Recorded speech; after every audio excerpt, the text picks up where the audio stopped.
Assalamualaikum warahmatullahi wabarakatuh. Perkenalkan, nama saya Ananayatul Hasanah, kelas 11 MIPA 4, absen 4. Saya di sini ingin menjelaskan tentang ancaman integrasi nasional di bidang ekonomi di tengah wabah corona.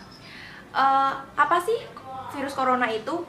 Virus corona adalah virus yang menyerang sistem pernafasan. Penyakit dari virus ini disebut dengan COVID-19. Virus ini dapat menyebabkan gangguan-gangguan pernafasan seperti pneumonia akut, bahkan bisa menyebabkan kematian.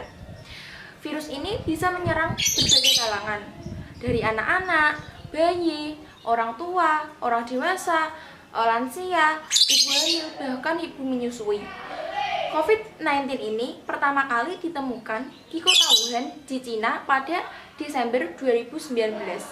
Lalu, apa sih gejala-gejalanya? Nah, gejala-gejala dari COVID-19 ini hampir sama dengan gejala penyakit flu, seperti demam, batuk, pilek. Akan tetapi, ada 3 gejala umum dari COVID-19 ini.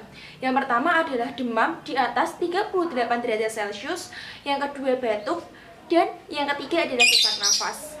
Biasanya COVID-19 ini bisa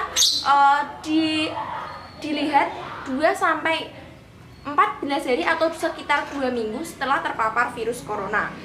Kemudian yang menyebabkannya sendiri adalah yang pertama, seseorang yang terkena percikan air ludah dari bersin ataupun batuk penderita COVID-19. Yang kedua adalah seseorang yang memegang hidung maupun mulut mereka tanpa cuci tangan terlebih dahulu setelah memegang benda yang terkena cipratan air liur orang yang menderita COVID-19. Dan yang ketiga, karena kontak langsung seperti berjabat tangan maupun bersentuhan dengan penderita COVID-19 tersebut. Apa sih hubungannya wabah corona ini dengan perekonomian di Indonesia? Dengan adanya COVID-19 di Indonesia ini menyebabkan dampak negatif maupun dampak positif tersendiri bagi Indonesia.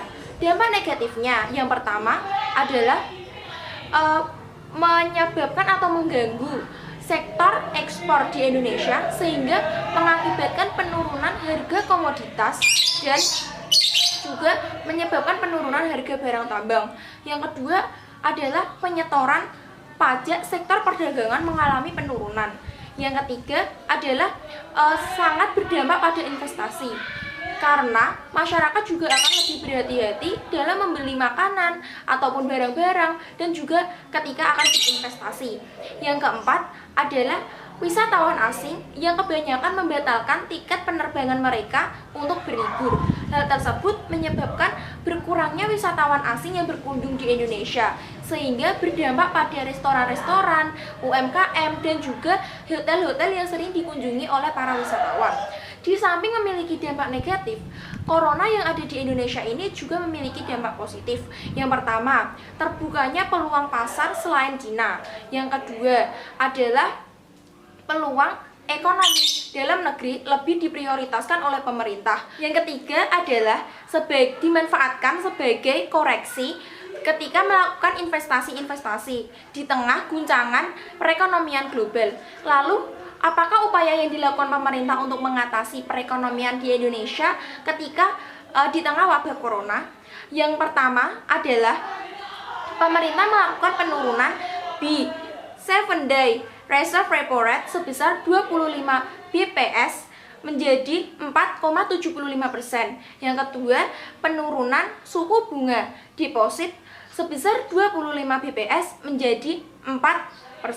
Dan yang ketiga adalah penurunan suku bunga lending sebesar 25 BPS menjadi 5,50%. Selain itu, kita sebagai masyarakat Indonesia sendiri harus berpandai-pandai agar tidak terjangkit virus corona.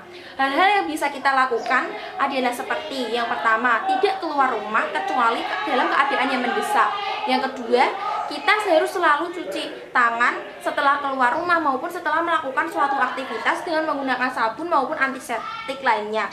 Dan yang ketiga, kita tidak boleh memegang area wajah terlalu sering tanpa cuci tangan terlebih dahulu. Sekian yang dapat saya sampaikan, semoga bermanfaat. Wassalamualaikum warahmatullahi wabarakatuh.